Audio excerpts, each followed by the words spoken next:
আসসালামু আলাইকুম। সবাইকে স্বাগত জানাচ্ছি আমার দেশ আজকের বিশ্বে। সঙ্গে আছি তামান্না মিনহাজ। শুরুতেই শিরোনাম। ইসরায়েলি গুপ্তচরের মৃত্যুদণ্ড কার্যকর করল ইরান। ভারতে বাবা বুল্লে শাহের মাজারে উগ্রবাদীদের হামলা। মধ্যপ্রাচ্যে সামরিক মহড়ার ঘোষণা দিল যুক্তরাষ্ট্র। যুক্তরাষ্ট্রের পর সামরিক মহড়ার ঘোষণা ইরানের। পূর্ব জেরুজালেম থেকে ফিলিস্তিনিদের উচ্ছেদের নির্দেশ ইসরায়েলি হাইকোর্টের। ইরানের দিকে আরও এক নৌবহর পাঠাচ্ছে যুক্তরাষ্ট্র। দর্শক শুনছিলেন শিরোনাম, এবার চলুন জেনে নেওয়া যাক বিস্তারিত। ইসরায়েলের গোয়েন্দা সংস্থা মোসাদের হয়ে গুপ্তচর বৃত্তি এবং নাশকতামূলক কর্মকাণ্ডে জড়িত থাকার অভিযোগে বুধবার এক ব্যক্তির মৃত্যুদণ্ড কার্যকর করেছে ইরান। রয়টার্স জানিয়েছে ওই ব্যক্তির বিরুদ্ধে ইরানের জাতীয় নিরাপত্তার ক্ষতি সাধন এবং ইসরায়েলি গোয়েন্দাদের গুরুত্বপূর্ণ তথ্য সরবরাহে সুনির্দিষ্ট প্রমাণ পাওয়ার দাবি করেছে তেহরান কর্তৃপক্ষ।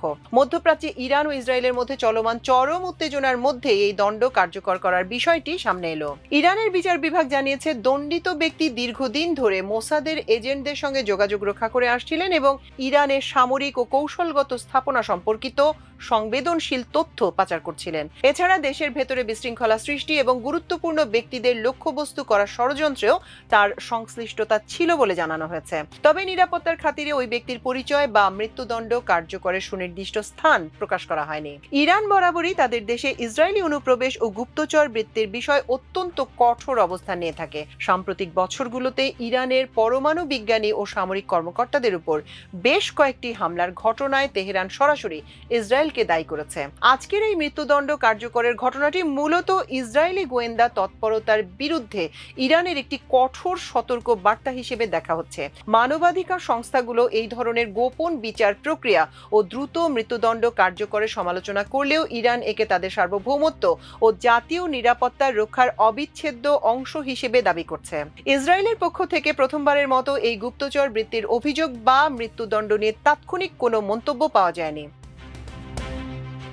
ভারতের উত্তরাখণ্ডের মুসৌরিতে খ্যাতনামা সুফি কবি বাবা বুল্লে শাহের মাজার ভাঙচুর করেছে উগ্রবাদীরা। এই ঘটনায় মামলা করেছে পুলিশ। রোববার মুসৌরি কোতোয়ালি থানায় 3 জনের নামে এ মামলা নথিভুক্ত হয়। পুলিশ জানিয়েছে ঘটনায় আরো 25 থেকে 30 জন অজ্ঞাত ব্যক্তি জড়িত থাকতে পারে।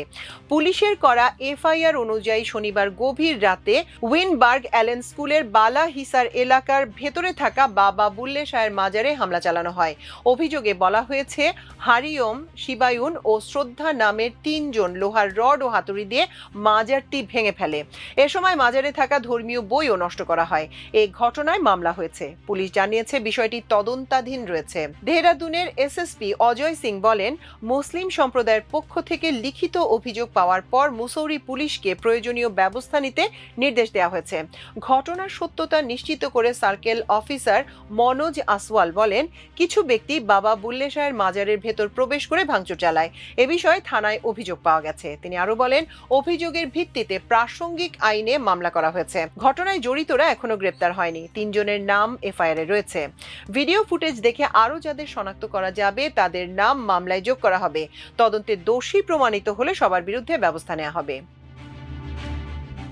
ইরানের সঙ্গে চলমান উত্তেজনার মধ্যেই মধ্যপ্রাচ্যে সামরিক মহড়ার ঘোষণা দিয়েছে যুক্তরাষ্ট্র।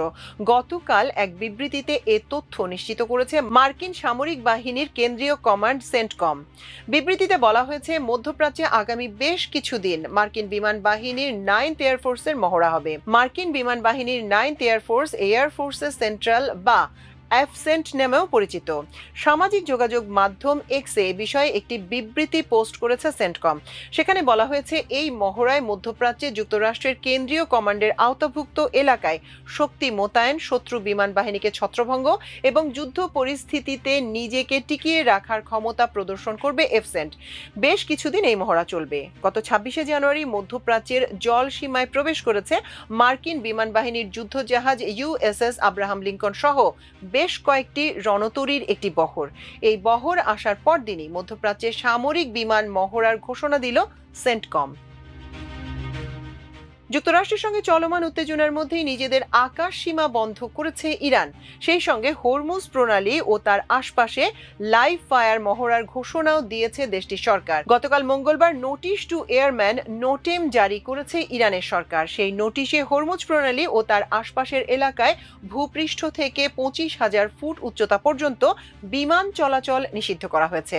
25,000 ফুট উচ্চতার নিচে কোনো বিমান দেখা গেলে সেটিকে লক্ষ্যবস্তু করা হবে, সেই সতর্ক বার্তাও দেয়া হয়েছে নোটেমে। সেন্টকম সামরিক মহড়ার ঘোষণা দেওয়ার কয়েক ঘন্টার মধ্যে নিজেদের আকাশসীমা বন্ধ এবং হরমুজ প্রণালীতে লাইভ ফায়ার মহড়ার ঘোষণা দেয় ইরান। অধিকৃত পূর্ব জেরুজালেমের সিলওয়ানের বাতেন আল হাওয়া থেকে ফিলিস্তিনিদের জোরপূর্বক উচ্ছেদের আদেশ দিয়েছে ইসরায়েলের হাইকোর্ট। সেই সঙ্গে ফিলিস্তিনিদের এই সম্পত্তিগুলো ইসরায়েলি বসতি স্থাপনকারীদের কাছে হস্তান্তরের নির্দেশ দেওয়া হয়েছে। এ ধরনের রায়ের ফলে যে কোনো সময় জোর করে উচ্ছেদ এবং বাস্তুচ্যুতির আশঙ্কায় রয়েছে অধিকৃত পশ্চিম তীর ও পূর্ব জেরুজালেমের ফিলিস্তিনি বাসিন্দারা। পূর্ব জেরুজালেমের সিলওয়ান এলাকায় অবস্থিত বাতন আল হাওয়া দীর্ঘদিন ধরে ইসরায়েলি কর্তৃপক্ষ এবং বসতি স্থাপনকারীদের লক্ষ্যবস্তুতে পরিণত হয়েছে।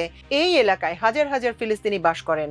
অধিকৃত পূর্ব জেরুজালেম ওল্ড সিটি সংলগ্ন ফিলিস্তিনি মহল্লা সিলওয়ানে ইসরায়েলি বাড়ি ভাঙা এবং উচ্ছেদ নীতি ত্বরান্বিত করেছে। সিলওয়ানের আল বুস্তান মহল্লায় কিংস গার্ডেন নামে একটি পার্ক তৈরির পরিকল্পনা করছে ইসরায়েল। এজন্য কয়েক ডজন বাড়ি ভেঙে ফেলা হয়েছে এবং সেখানে আরো অনেক বাড়ি ভাঙার আশঙ্কা করা হচ্ছে। বাতন আল হাওয়া থেকে ফিলিস্তিনি বাসিন্দাদের জোর করে তাদের বাড়িঘর থেকে সরিয়ে দিয়ে সেখানে ইসরায়েলি বসতি স্থাপনকারীদের স্থানান্তর করা হচ্ছে। মানবাধিকার সংস্থাগুলো বলছে সিলওয়ানে ইসরায়েলি গৃহীত সিদ্ধান্তগুলো ফিলিস্তিনি বাসিন্দাদের বাস্তুচ্যুত করার লক্ষ্যে নেয়া একটি বৃহত্তম নীতির অংশ। পূর্ব জেরুজালেম কংক্রিটের দেওয়াল ও কাঁটাতার দিয়ে বেষ্টিত, যার বেশিরভাগই পশ্চিম তীরের ভূমিতে নির্মিত হয়েছিল। ইসরায়েল দাবি করেছে তারা নিরাপত্তার কারণে প্রাচীরটি নির্মাণ করেছে। অন্যদিকে ফিলিস্তিন ও জাতিসংঘ বলছে এটি ফিলিস্তিনি ভূমি দখলের পরিকল্পনার অংশ। ইরানের দিকে আরও একটি মার্কিন সামরিক নৌবহর অগ্রসর হচ্ছে বলে জানিয়েছেন মার্কিন প্রেসিডেন্ট ডোনাল্ড ট্রাম্প। মঙ্গলবার আইওয়ায় দেয়া এক ভাষণে তিনি একথা বলেন। এ সময় ইরানকে উদ্দেশ্য করে তিনি বলেন, চুক্তি করুন। বুধবার জেরুজালেম পোস্টের এক প্রতিবেদনে তথ্য জানানো হয়েছে। ট্রাম্প বলেন, জুন মাসে অপারেশন মিডনাইট হ্যামারের মাধ্যমে আমরা ইরানের পারমাণবিক সক্ষমতা সম্পূর্ণভাবে ধ্বংস করেছি। মানুষ 22 বছর ধরে এর অপেক্ষায় ছিল। তারা মাত্র 1 মাস দূরে ছিল পারমাণবিক অস্ত্র তৈরির। এখন ইরানের দিকে আরেকটি সুন্দর নৌবহর ভেসে যাচ্ছে। আমি আশা করি তারা এবার চুক্তি করবে। এদিকে গত 26শে জানুয়ারি মধ্যপ্রাচ্যের জলসীমায় প্রবেশ করেছে মার্কিন বিমানবাহী যুদ্ধজাহাজ ইউএসএস আব্রাহাম লিঙ্কন সহ বেশ কয়েকটি রণতরীর বড় একটি বহর। দর্শক, আমার দেশ আজকের বিশ্বের আয়োজন ছিল এ পর্যন্তই। এতক্ষণ সঙ্গে থাকার জন্য অশেষ কৃতজ্ঞতা। আল্লাহ হাফেজ।